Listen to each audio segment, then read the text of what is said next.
राहु आपका पैशन है, राहु आपका डीप अटैचमेंट है।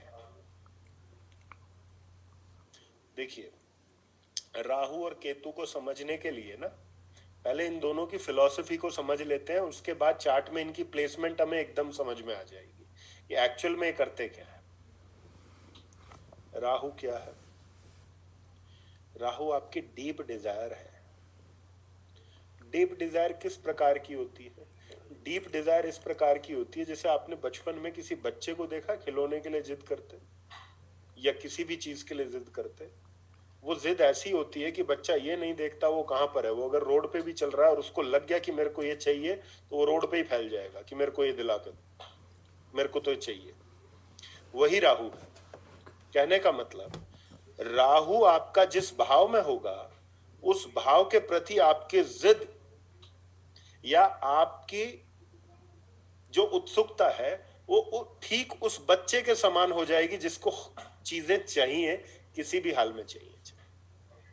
उसको उसका डीप अटैचमेंट रहेगा उस चीज के प्रति।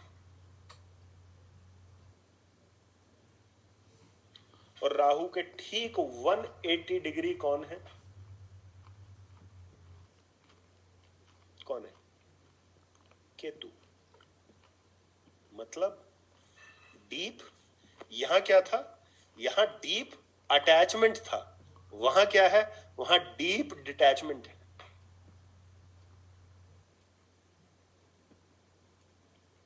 अब इसको एक एग्जाम्पल से समझने की कोशिश करेंगे।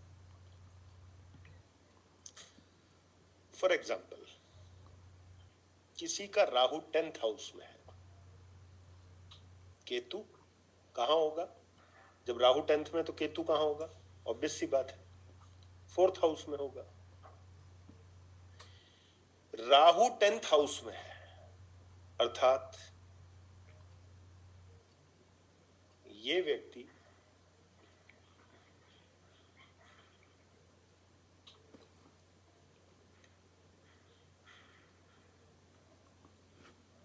राहु 10th हाउस में यदि होगा तो आदमी के अंदर सबसे ज्यादा इच्छा किस चीज की होगी?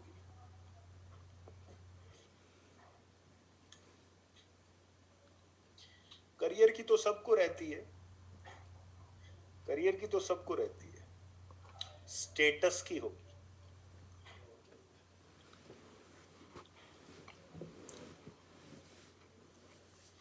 राहु 10th हाउस में किस चीज की भूख देगा?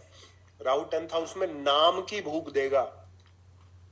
मुझे नाम चाहिए, मुझे स्टेटस चाहिए, मुझे रुतबा चाहिए, मुझे अथॉरिटी चाहिए, लोग मुझे जाने,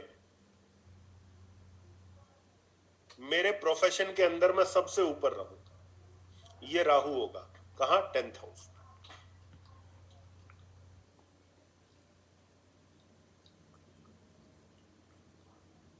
अब जिस आदमी को अपने प्रोफेशन में इतना ऊपर जाना है उसी आदमी को केतु कहां मिला हुआ है? 4th हाउस में। 4th हाउस में क्या है? आपके कंफर्ट्स हैं, आपके डोमेस्टिक कंफर्ट्स हैं। वहां कौन आ गया? केतु। मतलब ये आदमी को आप अगर केतु 4th और राहु 10th वाले आदमी को आप दो क्वेश्चन रखो, उसके सामने दो प्रपोजल रखो। एक प्रपोजल ये हो कि भाई तेरे को एक तरफ बहुत बड़ा बंगला है, बड़ी से बड़ी गाड़ी है, बड़े से बड़ा ऐशो आराम है, एक तो तू ये चूज कर सकता है।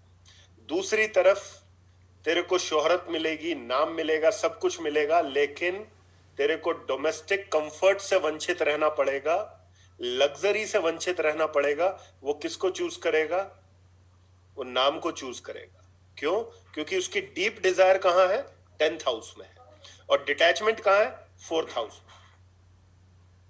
मतलब ये आदमी को इस बात से कोई मतलब नहीं होगा कि उसके पास कंफर्ट्स है नहीं है, लग्जरी है नहीं है, बस उसको एक चीज खुशी देगी, क्या? उसको नाम मिल जाए बस। अरे यार नाम हो जाए, लोग जान जाए, पहचान जाए कौन हूं। अब इसी पोजीशन को उल्टा कर दीजिए। ये जो पोजीशन अभी मैंने कही राहु 10th, केतु 4th, इसको रिवर्स कर दीजिए। राहु को ले आइए 4th हाउस में, केतु को ले आइए 10th हाउस में, एंड टेल मी अब क्या कंडीशन बनेगी?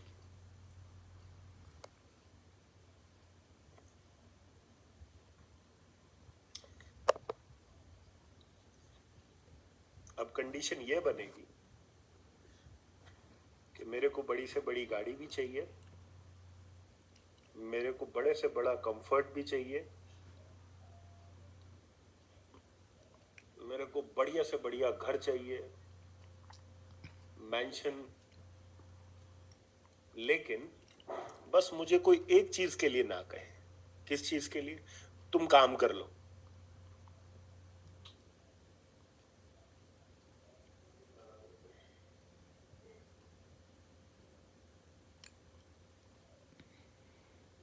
मतलब डिटैचमेंट अब कहां आ गया? काम से आ गया। काम की तरफ ध्यान नहीं है, लेकिन लग्जरी सारी चाहिए। राहु इन 4th, Ketu in 10th, the person is more inclined towards having a comfortable life. ज्यादा काम ना करना पड़े, ज्यादा हाथ पैर ना चलाने पड़े, लेकिन कंफर्ट सारे रहे।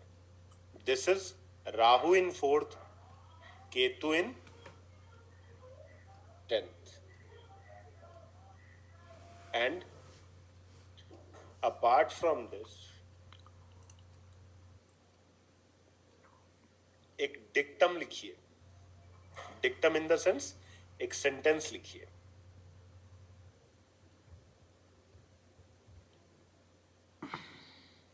whenever you have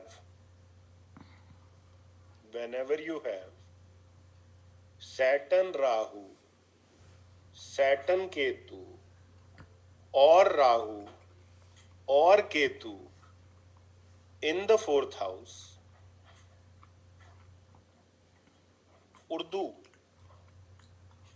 उर्दू में बोलूं? अच्छा, उर्दू में कैसे बताऊं तूर जी आपको? अच्छा ठीक है, चलो मैं ऐसे नहीं, मैं वैसे समझा दूंगा आपको एग्जाम्पल से। सपोज करिए तूर जी आपके राहु 4th हाउस में है, मतलब चौथे घर में आपके राहु है या केतु है या शनि है, तो आप जैसे अभी लाहौर में है ना आप अभी एट प्रेजेंट, तो यदि आपका ये कॉम्बिनेशन बनेगा कि आपके राहु 4th में हो या सैटर्न 4th में हो या केतु 4th में हो, या ये दोनों प्लैनेट्स का कोई कॉम्बिनेशन 4th में आ जाए, लाइक सैटर्न केतु या सैटर्न राहु, तो व्यक्ति को सक्सेस और कंफर्ट्स जो मिलेंगे वो अपने बर्थ प्लेस से दूर मिलेंगे, अपने जन्म स्थान से दूर मिलेंगे। यानी कि जहां व्यक्ति पैदा हुआ है वहां से दूर मिलेंगे।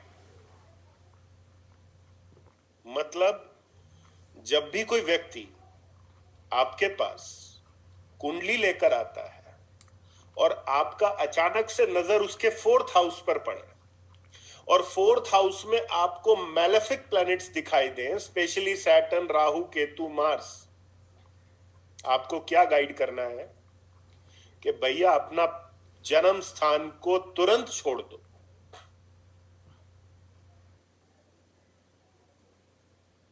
अपने जन्म स्थान को तुरंत छोड़ दो। सर प्लीज डिफाइन दूर, डिस्टेंस। सर्वेश सिरवकर जी आप दूर पूछ रहे हैं।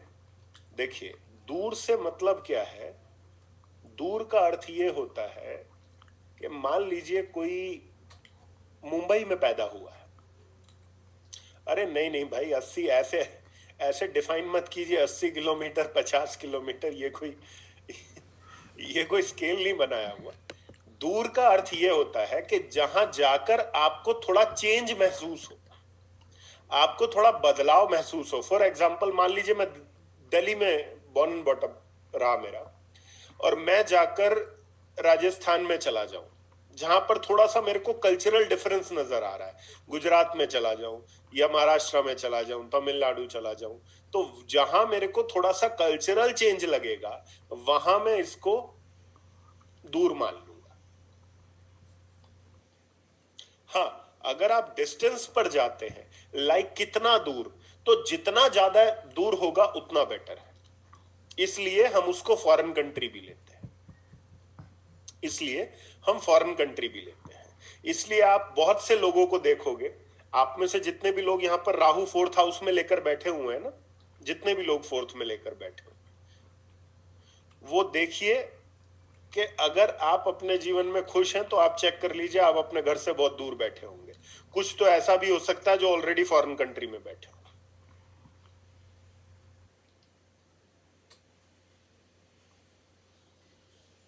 Sir, person is technically born in one place but brought up in another city. Will that be considered away from birth